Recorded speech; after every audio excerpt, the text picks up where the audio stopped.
پاکستان کے اوپر اس کا وزن تو ہوتا ہے کہ بھئی یہ چیز اس طرح سے کہی گئی ہے تو اس کو دیکھنا پڑتا ہے. اگرچہ نگران وزیر اعظم نے یہ کہا کہ جی ہم کسی کے کہنے پہ تحقیقات نہیں کریں گے. بھائی نہ تحقیقات کسی کے کہنے پر کریں لیکن عوام کے کہنے پر تو کریں, جو کہ اس وقت مطمئن نہیں دکھائی دے رہے, اور الیکشن ریزلٹس کے اوپر وہ یہ سیریس کویشچنز اٹھا رہے ہیں, احتجاج کر رہے ہیں کہ ان کے ساتھ دھوکہ ہوا ہے, ڈاکہ ڈالا گیا ہے. تو یہ ساری چیزیں ہیں. اس پورے تاثر کو جو انٹرنیشنل میڈیا میں ابھر چکا ہے, پاکستان تحریک انصاف کو بہتر طریقے سے انگیج کرنا چاہیے اور تمام جو ان کے پاس ثبوت ہیں ان کو سامنے رکھنا چاہیے. انٹرنیشنل میڈیا کے مختلف انٹرنیشنل میڈیا کے اوپر آ کر مختلف جو ان کے امیدواران ہیں وہ انگیج کریں, اپنا پوائنٹ آف ویو دیں اور لوگوں کو بتائیں کہ ان کے ساتھ کیا ہوا اور کیسے ہوا. تو میرا خیال ہے یہ بڑا افیکٹو ہوگا, نمبر 1. باقی جو یہاں پر عدالتوں میں جانا ہے, الیکشن کمیشن ٹرائبونلز میں دھکے کھانے, وہ بھی کھائیں, ضرور کھائیں, لیکن ساتھ ساتھ اپنا جو نیریٹو ہے اس کو نہ چھوڑیں, اسٹریٹ پاور کو نہ چھوڑیں. اور دیکھنا پڑے گا کہ اس کے ریزلٹس کو اس طرح آسانی سے بالکل بھی ڈائجسٹ نہ کرنے دیا جائے. ایک چیز تو خان صاحب سے میں یہی امید کر رہی تھی, انہوں نے بھی کم و بیش یہی بات کی ہے کہ اس کو ہم آرام سے یوں ہی جانے نہیں دیں گے, ہمیں اپنا مینڈیٹ چھینا ہوا واپس لینا ہوگا, ایک ایک سیٹ واپس لیں گے. تو خان صاحب اسی بات کے اوپر ڈٹرمنڈ ہیں. انہوں نے یہ بھی کہا ہے کہ حکومت سازی کے لیے آپ مختلف جماعتوں سے رابطے کریں. اور ایک اور جو میں نے آپ کو میرا 2 دن پہلے کا ویلاگ دیکھ لیں, جب یہ بات ہو رہی تھی کہ جی پیپلز پارٹی کے ساتھ مل کر, تو میں نے آپ کو اسی وقت کہا تھا کہ پیپلز پارٹی کے ساتھ پاکستان تحریک انصاف مل کر حکومت نہیں بنائے گی اور نہ ہی اسے بنانی چاہیے. ادروائز پھر اگین وہی بات ہے کہ وہ بھی انہی کی صف میں کھڑی ہوگی. اور یہی ہوا. آج خان صاحب نے کیٹیگوریکلی کہہ دیا کہ 3 جماعتوں PMLN, پیپلز پارٹی اور MQM, ان تینوں کے ساتھ کوئی بات چیت نہیں ہوگی, اور جو مینڈیٹ چوری ہوا ہے وہ انہی میں بانٹا گیا ہے. اور ویسے بھی تھرو آؤٹ یعنی جتنا رجیم چینج ہوا ہے اس کے بعد سے تھرو آؤٹ یہی جماعتیں کنٹینیوسلی پاکستان تحریک انصاف کے خلاف کریک ڈاؤن کی کہیں نہ کہیں حمایت بھی کرتی رہی ہیں, بینیفیشری بھی رہی ہیں اور خود اس میں شامل بھی رہی ہیں. تو اس لیے عمران خان صاحب کی واضح ہدایت ہے کہ ان کے ساتھ تو کوئی گورنمنٹ نہیں ہوگی. اگر اتنی ہی کوئی بری سچویشن آ گئی کہ ہم اپنا مینڈیٹ واپس نہیں لے سکے تو پھر ہم اپوزیشن میں بیٹھ جائیں گے, لیکن ان میں سے کسی کے ساتھ مل کر اتحاد نہیں بنائیں گے. تو یہ ایک چیز تو واضح ہو گئی. اس کے بعد عمران خان صاحب سے جب یہ سوال کیا گیا کہ کیا کوئی آپ سے اہم ملاقات ہوئی ہے, تو عمران خان صاحب نے اس کی تردید کر دی ہے. اچھا, اب اس کے اوپر بہت سے لوگ بات کر رہے ہیں کہ دیکھیں جی عمران خان صاحب نے کہہ دیا, دیکھا ہم تو پہلے کہتے تھے کوئی ملاقات نہیں ہوئی. یہ خبر میں نے آپ کو کل بھی اپنے ویلاگ میں بتائی تھی کہ اسد علی طور کی خبر ہے, اور اسد علی طور صاحب کو ملٹری اسٹیبلشمنٹ کے حوالے سے کافی قریب بھی سمجھا جاتا ہے اور کافی باریک بینی سے وہ بات کرتے ہیں اور وہ اپنی سٹوری پہ قائم بھی ہیں. لیکن بہرحال ایک جو اس میں مجھے 1-2 پوائنٹ انٹرسٹنگ لگتے ہیں وہ یہ کہ یہ خبر کل سے آئی ہوئی تھی, لیکن اس حوالے سے کوئی تردید ISPR کی طرف سے جاری نہیں ہوئی, نہ کسی اور ایسے عسکری ذرائع کے توسط سے جاری ہوئی ہے. تو یہ بڑا امپورٹنٹ ہے, ورنہ عام طور پر جیسے ہی ایسی کوئی خبر آتی ہے تو جو اسٹیبلشمنٹ کے قریب صحافی سمجھے جاتے ہیں وہ فوراً تردیدیں کر دیتے ہیں, یا خود ISPR کی طرف سے کوئی تردید آ جاتی ہے. لیکن ایسی کوئی تردید وہاں سے نہیں آئی تھی, اور نہ ہی PTI کی طرف سے آئی تھی. دونوں طرف سے کوئی تردید نہیں آئی تھی. آج البتہ عمران خان صاحب نے فی الحال اس کے اوپر یہی کہا ہے کہ جی نہیں ملاقات ہوئی. اب یہ ملاقات کو خان صاحب ابھی واقعی کیا نہیں ہوئی یا ابھی ہوئی ہے, لیکن فی الحال خان صاحب اس کو ڈسکلوز نہیں کرنا چاہ رہے. یہ ابھی کچھ کہنا قبل از وقت ہوگا, لیکن بہرحال یہ ہے کہ ہو سکتا ہے اس لیول کی ملاقات نہ ہو جس لیول کی بتائی جا رہی ہے, لیکن کوئی نہ کوئی پیامبری تو ضرور ہوئی ہے, اور اس کی مختلف لوگ تصدیق بھی کر رہے ہیں, مختلف لوگ تردید بھی کر رہے ہیں. لیکن بہرحال خان صاحب نے اس کی تردید کی ہے. اس کے بعد جناب, اور انہوں نے واضح طور پہ کہا ہے کہ کوئی وہ ڈیل بھی نہیں کریں گے. پھر اڈیالہ جیل رہنے کے معاملے کے اوپر بشرا بی بی صاحبہ نے پہلے بھی کہا تھا کہ میں اڈیالہ میں رہنا چاہتی ہوں, بنی گالہ میں نہیں, لیکن ان کی جو وربل ریکویسٹ تھی اس کو تو نہیں مانا گیا. انہوں نے آفیشلی پٹیشن دائر کر دی تھی اسلام آباد ہائی کورٹ میں, جس کے اوپر آج سماعت بھی ہوئی ہے, اور ابھی تک جب میں آپ سے بات کر رہی ہوں کوئی واضح حکم نامہ میرے سامنے نہیں آ سکا. لیکن اس میں بھی بشرا بی بی صاحبہ نے یہی بات کی ہے کہ میں ایک عام شہری ہوں, اور میرے طرح پاکستان تحریک انصاف کی بہت ساری خواتین جیلوں میں ہیں, تو میں اپنے آپ کو ان سے الگ نہیں سمجھتی, مجھے بھی جیل میں ہونا چاہیے. اور یوں بھی بنی گالہ میں وہ خود کو سیکیور فیل نہیں کرتی, ان کا خیال ہے کہ وہ اڈیالہ جیل میں ہی جانا چاہیے انہیں. تو اس کے اوپر ان کی طرف سے بھی یہ پٹیشن ہوئی ہے, اور دوسری طرف خان صاحب کے حوالے سے بھی جو یہ خبریں آ رہی تھیں کہ انہیں خاموشی سے بنی گالہ شفٹ کر دیا جائے گا اور پھر ان کو سب جیل ڈکلیئر کر دیا جائے گا, تو اس کے اوپر خان صاحب نے کہا ہے کہ میں بنی گالہ خود شفٹ نہیں ہونا چاہتا. تو یعنی ان کی چوائس تو نہیں ہے. اب اگر پھر بھی اتھارٹیز یہ فیصلہ کرتی ہیں کہ انہیں شفٹ کرنا ہی ہے تو وہ ان کی اپنی مرضی ہے, اتھارٹیز کی ظاہر ہے وہ تو کہہ دی ہیں, وہ اس پہ ان کی اپنی مرضی تو نہیں چلا سکتے. لیکن بہرحال خان صاحب نے ایسی کسی خواہش کا یا اس کے اوپر کسی اطمینان کا اظہار نہیں نہیں کیا. وہ کہتے ہیں وہ جیل میں ہی رہنا چاہتے ہیں. اٹک جیل میں بھی جب خان صاحب تھے تو اس وقت شروع میں کہا جا رہا تھا کہ انہیں اڈیالہ منتقل کیا جائے, لیکن کچھ عرصے تک جب نہیں منتقل کیا گیا تو خان صاحب نے کہا میں سیٹ ہو گیا ہوں. جیسے ہی انہوں نے یہ کہا کہ میں سیٹ ہو گیا ہوں تو پھر ان کو اٹھا کے اڈیالہ شفٹ کر دیا گیا تھا. تو مجھے لگتا ہے کہ اب وہ خان صاحب بھی اگر یہ کہہ رہے ہیں کہ میں اڈیالہ جیل میں سیٹ ہو گیا ہوں تو اب شاید ان کو واقعی اٹھا کے بنی گالہ شفٹ کر دیا جائے, کیونکہ خان صاحب جب سیٹ ہو جاتے ہیں تو پھر کوئی اور اپ سیٹ ہو جاتا ہے. تو اب دیکھتے ہیں کیا ہوتا ہے, لیکن دونوں میاں بیوی فی الحال چاہتے ہیں کہ وہ اڈیالہ جیل میں رہیں. اچھا جی, اس کے بعد جناب ذرا یہ کچھ آپ کو بتا دیں کہ جو کیا کہتے ہیں کیسز چل رہے تھے امیدواروں کے فارم 45 اور یہ وہ, اس سلسلے میں 35 کے قریب امیدوار تھے جو سندھ سے تعلق رکھتے تھے. انہوں نے سندھ ہائی کورٹ میں رجوع کیا ہوا تھا. سندھ ہائی کورٹ میں آج اس معاملے پہ پٹیشن پہ سماعت ہوئی ہے اور سندھ ہائی کورٹ نے بھی لاہور ہائی کورٹ کی طرح یہ معاملہ الیکشن کمیشن کو ہی بھجوا دیا ہے اور کہا گیا ہے, لیکن انہوں نے پابند کیا ہے کہ 14 دن کے اندر ان تمام امیدواران کا فیصلہ ہونا چاہیے اور ان کو جو فائنل رزلٹ ہیں وہ فارم 45 کے تحت ملنے چاہیے. تو انہوں نے یہ پابند کیا ہے الیکشن کمیشن کو اور معاملہ اب سندھ ہائی کورٹ سے واپس الیکشن کمیشن چلا گیا ہے. میری ایک دو ممبران سے بات ہوئی ہے, وہ کہہ رہے ہیں ہم کل صبح ہی اسلام آباد روانہ ہو جائیں گے اور جا کر اس معاملے کو چیلنج کریں گے. تو اب اگین سارا جو معاملہ آ گیا ہے وہ الیکشن کمیشن کے ٹرائبونلز پر آ گیا ہے. دیکھتے ہیں کہ وہ کیا کرتے ہیں. بہت سارے لوگ اس میں بہت مایوس بھی ہیں اور سوچ رہے ہیں کہ شاید ان ٹرائبونل سے اور کورٹ سے اس طرح سے ریلیف نہیں ملے گا.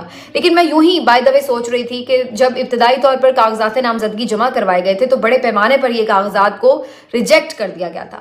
پھر اس کے بعد ہم نے دیکھا کہ کچھ کاغذات ہائی کورٹ نے کلیئر کیے, ان کو اجازت دی اور پھر بعد میں سپریم کورٹ نے بھی بہت سارے امیدواروں کو اجازت دی لڑنے کی. تو اسی طرح سے یعنی وہ فیصلہ جو بظاہر تو یہ تھا کہ پہلے ہی سٹیپ پہ ان کو لڑنا ہی نہ دیا جائے تو وہ فیصلے ریورس بھی ہوئے آگے چل کر. تو امید رکھنی چاہیے کہ اگر پہلے سٹیپ کے اوپر ٹرائبونلز میں یا اس طرح سے ابتدائی طور پر ان کے فیصلے نہیں بھی صحیح طور پر ہوتے, ریجیکٹ بھی ہوتے ہیں, تو امید رکھنی چاہیے کہ آگے کہیں نہ کہیں کچھ نہ کچھ بہتر صورتحال بن بھی سکتی ہے. تو ابھی فائٹ جاری ہے اور فائٹ یہ چلتی رہنی چاہیے, جدوجہد جاری رہنی چاہیے حق کے لیے, اور پھر اس کے بعد جو بھی فیصلہ ہو پھر وہ بعد کی بات ہے. اب جی آ جاتے ہیں کہ کون کون لوگوں کو ریلیف ملتا نظر آ رہا ہے. کل میں نے آپ کو بتایا تھا طیبہ راجہ کی بھی مقدمات میں ضمانت ہوئی ہے, شیخ رشید صاحب تو آلریڈی رہا ہو چکے ہیں. آج فواد چودھری صاحب کی بھی ضمانت ہو گئی اینٹی کرپشن کے کیس میں, اور جو ایک دو اور شاید کیس تھے. اب صرف ان کا ایک کیس باقی رہ گیا جو نیب والا کیس تھا. اگر اس میں بھی ان کی ضمانت ہو جاتی ہے تو وہ بھی پھر رہائی پا سکیں گے. تو فواد چودھری صاحب بھی جو ہے اب لگتا ہے کہ عطاب جو ان کے اوپر چڑھا ہوا تھا اس کے عطاب سے نکل سکیں گے ہوپ فلی, اور وہ بھی رہا ہو پائیں گے. بظاہر وجہ یہی نظر آتی ہے کہ جو بھی ایسے لوگ تھے جنہوں نے اینٹی نیریٹو کیمپین نہیں کی یا خان صاحب کے خلاف الیکشن نہیں لڑنا تھا, ان پوٹینشیل کینڈیڈیٹس کو جیل میں ڈالا گیا تھا. اور اب چونکہ الیکشن ہو گئے ہیں, مقصد پورا ہو گیا ہے, تو اس کے بعد اب ان کینڈیڈیٹس کو باہر شاید نکلنے کا موقع مل سکے. تو فواد چودھری صاحب کی بھی ضمانت ہو چکی ہے. آج فواد چودھری صاحب کے حوالے سے اظہر مشوانی صاحب کا اہم ٹویٹ تھا جنہوں نے یہ بتایا کہ جہانگیر خان ترین صاحب کو فواد چودھری صاحب نے یہ بات سمجھائی تھی, کہی تھی کہ آپ عمران خان کے خلاف نہ جائیں. اگر آپ عمران خان کے خلاف گئے تو آپ کے لیے سیاست کرنا مشکل ہو جائے گا, ہمارے لیے سیاست کرنا مشکل ہو جائے گا. کوئی بھی جو شخص آپ کی پارٹی میں آئے گا وہ اپنے حلقے میں نہیں جا سکے گا, کیونکہ فواد چودھری صاحب ایک بہرحال پرانے سیاستدان منجے ہوئے کھلاڑی ہیں, حلقے کی سیاست کرتے ہیں, لوگوں سے ملتے جلتے ہیں, عوامی سیاستدان ہیں. تو انہیں لوگوں کی نبض کا تو آئیڈیا تھا کہ عوام کدھر کھڑی ہے اور کدھر کیا چاہ رہی ہے. اب کسی بھی پریشر کی وجہ سے اگر انہوں نے پی ٹی آئی کو چھوڑ بھی دیا وہ ایک الگ کہانی ہے, لیکن یہ انہیں پتا تھا کہ اگر وہ عمران خان صاحب کے خلاف کھڑے ہوتے ہیں یا ان کے خلاف کوئی بیان بازی کرتے ہیں تو پھر بالکل ان کے جو حلقے کے لوگ ہیں وہ اس چیز کو پسند نہیں کریں گے. تو انہوں نے خاموشی اختیار کی اور کوئی ان کے خلاف بات نہیں کی, اور یہ پھر بات انہوں نے صرف اپنے حد تک نہیں رکھی, انہوں نے جہانگیر خان ترین صاحب کو بھی یہ بات سمجھائی. لیکن انفارچونیٹلی جہانگیر خان ترین صاحب نہ صرف عمران خان صاحب کے خلاف بولے بلکہ بشرا بی بی صاحبہ کے حوالے سے بھی انہوں نے گھٹیا باتیں کی, اور آج نتیجہ یہ نکلا ہے کہ دونوں حلقوں سے بری طرح ناکام ہونے کے بعد وہ پارٹی اور سیاست دونوں کو ہی خیر بات کہہ گئے ہیں. تو اگر فواد چودھری صاحب کی اس وقت انہوں نے بات سنی سمجھی ہوتی اور صرف طاقتور حلقوں کے پیچھے نہ چلے ہوتے تو شاید ان کا کوئی بچاؤ کا راستہ ہوتا, کوئی سیاست کم از کم اس ملک میں کر سکتے. لیکن اب جو صورتحال ہے وہ اس سے مختلف ہمیں نظر آ رہی ہے. تو فواد چودھری سمیت اور بہت سارے اسیران جو لوگ موجود ہیں جیلوں میں, ہوپ فلی اب ان کے لیے کچھ آسانیاں پیدا ہوں گی جو محض اس لیے بند تھے کہ وہ الیکشن میں پارٹیسپیٹ کر کے عمران خان کی حمایت نہ کریں۔ اب آ جاتے ہیں جی علی امین گنڈا پور کی طرف، جن کے اوپر بہت زیادہ آج بات ہو رہی ہے اور بہت غصہ کیا جا رہا ہے سوشل میڈیا کے اوپر۔ کچھ تو ظاہر ہے جو مخالفین ہیں پی ٹی آئی کے وہ تو کر ہی رہے ہیں، کچھ پی ٹی آئی کے حامی لوگ بھی غصہ کر رہے ہیں کہ علی امین گنڈا پور صاحب کو جو عمران خان صاحب نے وزیر اعلیٰ خیبر پختونخوا نامزد کیا ہے یہ ایک اچھا فیصلہ نہیں ہے اور اس پہ تنقید ہو رہی ہے، اور کچھ لوگ اس کا دفاع بھی کرتے نظر آ رہے ہیں۔ اب اگر میں آپ کو اپنی رائے دوں تو سب سے پہلے تو یہ ہمیں سمجھنا ہوگا کہ جب بھی کوئی نامزدگی ہوتی ہے تو اس پہ تنقید ضرور ہوتی ہے، ہمیشہ آپ سب کو خوش نہیں کر سکتے، کیونکہ آپ دیکھیے جب عثمان بزدار یا محمود خان جیسے بے ضرر اور دھیمے اور بزدل قسم کے لوگوں کو خان صاحب نے وزیر اعلیٰ بنایا تو سب اس بات پہ تنقید کرتے رہے کہ یہ کس طرح کے لوگ آپ نے بنا دیے، یہ کمزور ہیں، یہ ہیں، یہ وہ ہیں، ٹھیک تنقید ہوتی۔ اب وہ اگر دبنگ قسم کے بندے کو بنا رہے ہیں تو اس پہ بھی تنقید ہو رہی ہے۔ اسی طریقے سے عمران خان صاحب نے جب بیرسٹر گوہر کو چیئرمین نامزد کیا تو سب شروع ہو گئے کہ یہ کیا اتنا معصوم سا انسان، اتنا سلجھا ہوا دھیما سا انسان، تحمل مزاج سا، یہ کیوں چیئرمین بنا دیا، کمزور آدمی چیئرمین بنایا۔ اب جب انہوں نے شیر افضل مروت صاحب کو سینئر نائب صدر بنایا تو سارے شروع ہو گئے یہ دیکھ لیں خان صاحب کی چوائس، آپ دیکھ لیں ایسا بندہ جو وڑ گیا جیسے الفاظ استعمال کرتا ہے، یا وہ ایک غیر محتاط قسم کی گفتگو کرتا ہے، اس کو اٹھا کے جناب اتنا بڑا عہدہ دے دیا۔ یعنی وہ اگر کمزور کو بنائے تو تنقید، تگڑے کو بنائے تو تنقید، اگر کسی تحمل مزاج کو بنائے تو تنقید، اور اگر وہ کسی دبنگ یا ذرا ووکل بندے کو بنائے تو تنقید۔ تو دنیا کو تو آپ خوش نہیں کر سکتے۔ اسد عمر صاحب کو بنایا وزیر خزانہ تو تنقید ہوئی، ہٹایا تو تنقید ہوئی، تو ہر طرح تنقید ہی ہوتی ہے، آپ سب کو خوش اور مطمئن نہیں کر سکتے۔ پہلے تو اس کے اوپر میرا کامنٹ یہ ہے۔ دوسرا کامنٹ یہ ہے کہ باقی صوبوں میں کیا صورتحال ہے، مریم نواز صاحبہ کو بنایا جا رہا ہے، اس پہ کیوں نہیں شور مچ رہا؟ اس پہ تو جو بہت سارے لبرلز ہیں وہ اسی بات پہ خوش ہوئے جا رہے ہیں کہ جی پہلی دفعہ کوئی چیف منسٹر جو ہیں وہ خاتون بن جائیں گی۔ تو کیا صرف خاتون ہونا کافی ہے؟ اگر آپ یہ پیمانے تلاش کر رہے ہیں کہ بھی سب کا کیپیبل ہونا چاہیے، سمجھدار ہونا چاہیے، اس کو قابل ہونا چاہیے، اس کو سیاسی بصیرت بھی ہونی چاہیے، سب کچھ اس میں ہونا چاہیے، اتنا کوئی آئیڈیل بندہ تلاش نہ ہو چاہیے، تو پھر مریم نواز کون سی کیٹیگری میں پورا اترتی ہیں؟ کیا وہ غیر محتاط قسم کے بیانات نہیں دیتی گئیں؟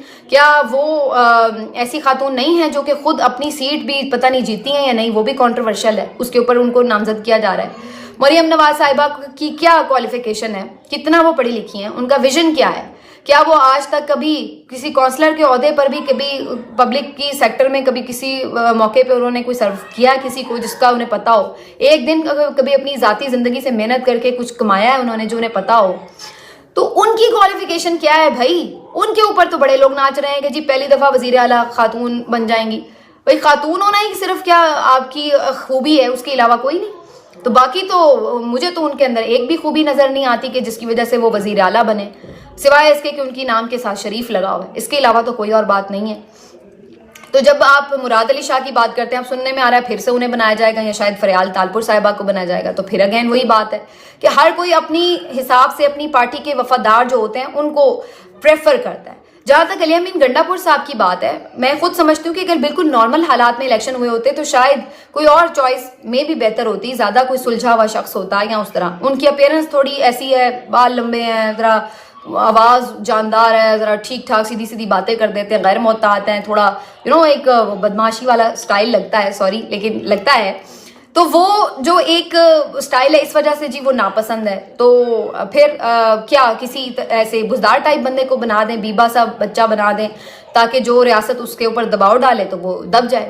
ہمیں یہ دیکھنا ہوگا کہ پاکستان تحریک انصاف اس وقت غیر معمولی حالات سے گزر رہی ہے، اور ایسے حالات میں ایک صوبے کا جو چیف منسٹر آپ کا ایک ہی ملنا ہے آپ کو، وہ کم از کم اتنا دبنگ تو ہو کہ وہ کمپرومائز نہ کر سکے، وہ یہ نہ ہو کہ بالکل، یہ نہیں کہہ رہی کہ ریاست کے ساتھ لڑنے پہ اتر آئے، لیکن کم از کم یہ تو نہ ہو کہ کل کو عمران خان کے خلاف کوئی بغاوت ہو اور وہ کہے جی ٹھیک ہے اوکے میں تو سب سے پہلے حاضر ہوں۔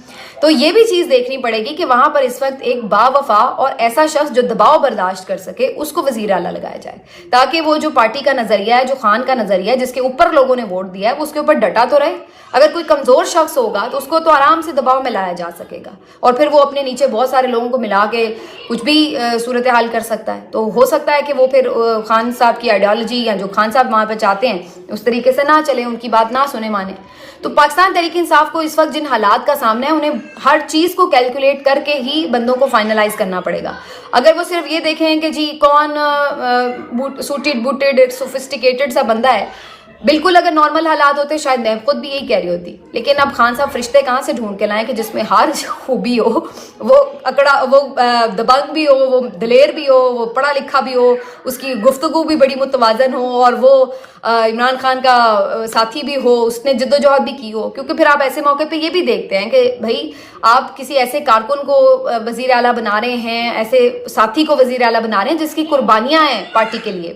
اب ہم دیکھ سکتے ہیں آج بھی وہ بیچارے اپنے والد کے جنازے کے اوپر موجود تھے کہ جب یہ اناؤنسمنٹ ہوئی ہے, تو وہ یہ جب جنازے پر آئے تو وہ بڑی عرصے کی روپوشی کے بعد آئے, یعنی وہ بھی بڑی عرصے سے روپوش تھے. بڑی مشکل سے پہلے تو وہ عدالتوں میں رہے, ان کے بال بھی کاٹے گئے, ان کا مذاق بھی اڑایا گیا, وہ سب کچھ بھی ہوا, جیلوں میں رہے, اور اس کے بعد جب وہ واپس بھی آئے پھر وہ روپوش رہے کہ دوبارہ سے انہیں پکڑا جائے گا, اور پھر آج وہ اپنے والد کے جنازے کے اوپر جو ہیں وہ سامنے منظر عام پر آئے ہیں.